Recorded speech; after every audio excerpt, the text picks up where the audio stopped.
Hey guys, welcome back to another video. Today I want to share with you the top 3 things I have learned from my 3 years of minimalism. I actually just hit my 3-year mark of minimalism, and to say that it has changed my life would be an absolute understatement.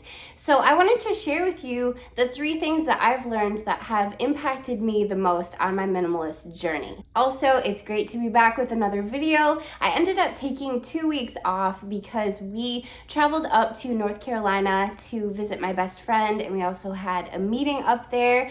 And in the midst of that, I actually got sick. Gabriel got sick. It might have been because we decided to take a 6-mile hike up and back to Kings Mountain, which was beautiful and so much fun, but I was already fighting that bug off, and it was probably not the best idea to put my body through a 6-mile hike, but I would do it all over again because life is to be embraced.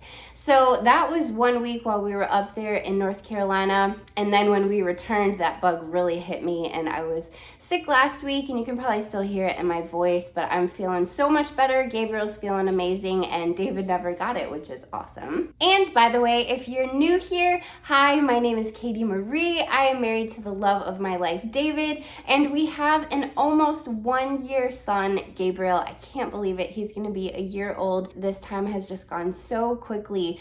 But you know, being a minimalist has truly allowed me to be so much more present as a mom, as a wife, as a friend, as a sister, a daughter, all of the different roles that I have taken on. And that's one of the reasons I'm so passionate to bring my journey to you. And hopefully these 3 takeaways from my 3 years of minimalism will really impact you and inspire you on your journey. And before we get started, if you are interested in minimalism, intentional living, decluttering, any of those tips so that you can really streamline your life, please go ahead and give this video a thumbs up and also subscribe. It's absolutely free and it means so much to me. I really want to grow this channel. And when you do that, make sure you click the little notification bell so that you get notified because I release a new video every Wednesday. Unless I get sick hiking up a mountain, and then I may skip a week. All right, let's get into this. The first lesson I have learned is that we don't need nearly as much as we think we do. When David and I first came to Florida, we actually came down for just a month, and we decided to just see what Florida was all about. I had already lived here multiple times before, and I really felt God leading us down here specifically to the city that we live in now, which is Sarasota. And so we spent a month just north of here, and 7 days in, actually, we felt so led to be here that we signed a 7-month lease. Even though we had our life back in Kentucky, we just knew we were supposed to be here. And so when we came down for that month, we drove our car down and we brought clothes and a few other things that we thought that we would need over the month. I definitely brought our Vitamix, but we didn't have very much at all with us. And we actually moved in after that month of being in a little studio. We moved into a small 1-bedroom, fully furnished condo that had really everything that we needed. It was outfitted with towels and dishes and silverware and basically just the basic essentials. And so David and I both had more than enough clothes that we needed actually for those entire 7 months. We didn't need anything from our home up in Kentucky. And when we eventually sold our home and moved the rest of our belongings down, we actually found that we needed next to nothing that we had brought. And this was before I was a minimalist. I had such a saver mentality. I thought, you know what, someday I might need these different things, even though I've never used them and they've been in a box in our basement since the beginning of our marriage and even through my adult years. I just couldn't let go. We had a huge Penske truck and filled it basically pretty stinking full with stuff that we ended up not even needing. And so those 7 months made me really realize what actually we needed. We don't need the possessions that we think that we need. Imagine one of your favorite vacations that you've taken. You probably had a carry-on, maybe a suitcase, but you didn't have a lot of your possessions with you. And so, you know, maybe you flew to the destination you were going to. When you're on vacation, what you're really focused on is your vacation and the people who are around you, the experiences that you want to have. And so anytime you go on vacation that you don't bring half a bus full of your stuff, you're actually experiencing what it feels like to live a minimalist lifestyle, even for that short period of time. The second lesson I learned is that what if most often never comes. Let me explain. So when I had a whole household full of stuff and my husband had a whole household full of stuff, we got married and combined our household full of stuff. And we had boxes and just so much stuff, so many extras, so many duplicates, so many things hanging in both of our closets that we absolutely never wore.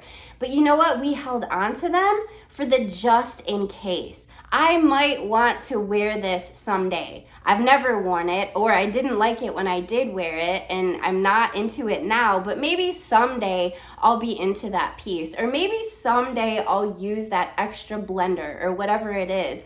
But the thing is, someday most often doesn't come. And so what happens instead is we find our closets overflowing, our cupboards, our garages. So many people don't even get to park in their garage because it's used as storage. It's so sad, really, when our things can sometimes end up owning us without us even realizing it, and they're taking up space. They're basically roommates without paying rent. And so I want to encourage you today to let go of the just in case items. Now, I'm not saying to not have a go bag. I'm talking about the duplicate can openers and the 5 different sets of measuring cups and the 15 different pairs of shoes that are all pretty similar and only one of them is your favorite. I just want to encourage you that someday may never happen. And so why not let those extra things go? Let them bless someone else and experience the peace and the calm and the rest of having exactly what you need, everything you love and nothing you don't. And the third lesson I learned is that minimalism is a journey, not a destination. If you're starting out your journey of just maybe simplifying your life, getting rid of some things, or maybe you're really passionate about minimalism, understand that it is a tool to be used. It's not an end-all be-all. It's not going to fix all of the problems in your life, but it is a very powerful tool. And it's actually a muscle, a decluttering muscle. The more you continue to exercise that muscle, the more you hone in on what you like, what you don't like, what you need, and what you don't, so that you can let go of things and you'll actually begin to build up momentum. The more you practice, the better you get and the faster you become at understanding the things that add value to your life and the things that you're ready to let go of. As I've mentioned before, minimalism has absolutely changed our life, and it allows us to be more present. It allows us to focus on the people and the missions that are most important to us without being bogged down by decision fatigue and all kinds of extra things that we're holding on to for the someday. I hope these 3 lessons inspired you. I would love to hear from you. Let me know where you are in your journey and any lessons that you've learned by simplifying your life and just letting go of the extra. Also, if you have video ideas, I would love to hear them. Please drop them down in the comments. And an incentive for my first 100 subscribers, I'm going to be doing a private Zoom chat Q&A so that you can ask me all of your decluttering, minimalism, and just life with Katie Marie questions. Well, that's everything I have for you in this video, and I'll see you in the next one.